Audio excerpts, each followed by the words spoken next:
sebenarnya kita itu adalah bangsa pelaut. Makanya jangan dilupakan, laut itu adalah sumber alam terbesar. Pada sore hari ini kita bertemu dengan seseorang yang penampilannya cerah. Nah, kawan dekatnya itu memanggil beliau dengan sebutan Cap. Saya nggak tahu nih, Cap ini maksudnya pemain bola atau kapten angkatan darat, laut, udara, atau di mana ini, Pak? Saya itu kebetulan kerja di shipping company, hampir 30 tahun berkecimpung di laut, tapi sekarang ini ya udah retired, udah bisnis sendiri dari 10 tahun yang lalu, jadi memang udah nggak di laut lagi. Bapak ini pelaut dong kalau gitu, Pak ya? Pernah berhubungan, cuman rata-rata saya terakhir jadi port captain, jadi ngurusin dari pelabuhan ke pelabuhan aja. Bapak di darat sebenarnya ya? Di darat. Jadi nggak pernah Bapak lupa daratan ya, Pak ya? Pastilah, kalau lupa daratan nanti ngawang, Pak. Tapi nggak lupa lautan juga kan, Pak? Karena Indonesia kan negara kepulauan yang banyak lautnya dan pantai panjang malah, Pak ya? Benar. Nah, Bapak bagaimana memandang Indonesia ke depan ini, Pak?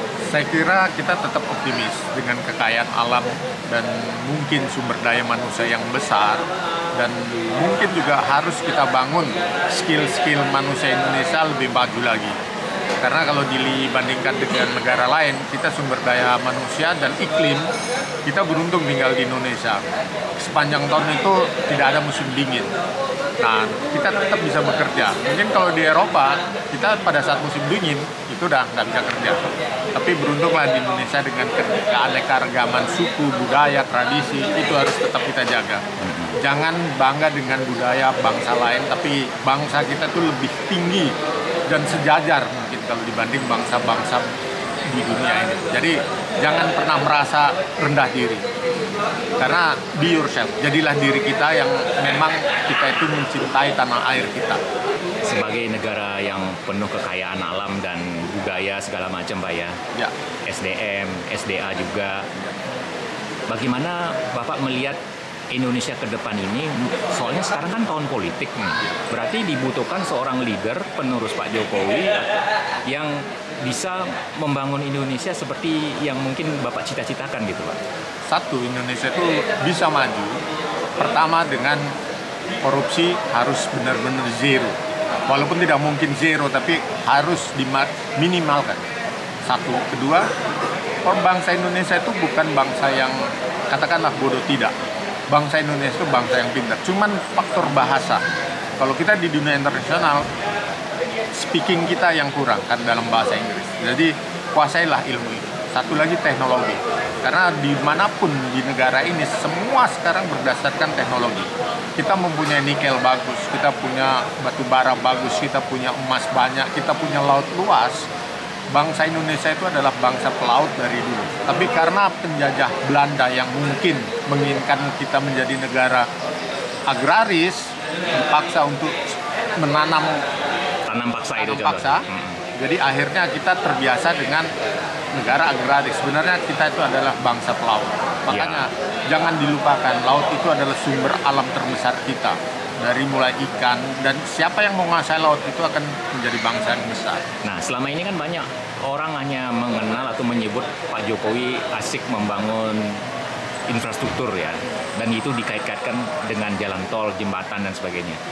Bagaimana Bapak melihat Pak Jokowi dalam pembangunan kelautan atau maritim di Indonesia? Saya sangat setuju, karena siapapun presidennya kalau dia tidak membangun infrastruktur, itu tidak akan bisa maju bangsa itu. Karena apa? Mungkin dengan dibangun tol, dengan dibangun infrastruktur pelabuhan, dibangun mungkin dengan koneksi antara desa dengan kota, itu akan mempercepat petani. Misalkan dia menjual bahan pokok atau bahan makanan itu yang tadinya kesulitan karena faktor jalan, infrastruktur rusak, tapi dengan dibangunnya jalan itu akan mempercepat, dan itu membuat petani lebih sejahtera. Mungkin untuk distribusi pupuk, untuk distribusi hasil dari pertanian mereka itu akan lebih cepat. Jadi pasti kita membutuhkan infrastruktur, karena negara kita adalah negara kepulauan. Itu benar dibangun dari mulai pelabuhan, kemudian jalan, dan pendidikan. Itu akan mempercepat, karena setiap manusia itu pasti harus dibikin lebih maju dan lebih pintar generasi berikutnya. Kalau begitu Pak, pembangunan maritim kan sangat penting Pak. Bagaimana yang harus dilakukan oleh presiden berikutnya ini untuk membangun kelautan di Indonesia biar lebih maju gitu Pak? Pertama, kita itu sebagai bangsa pelaut, kembalikanlah jati diri bangsa pelaut itu. Pertama mungkin berikan pelatihan untuk menjadi pelaut-pelaut yang profesional.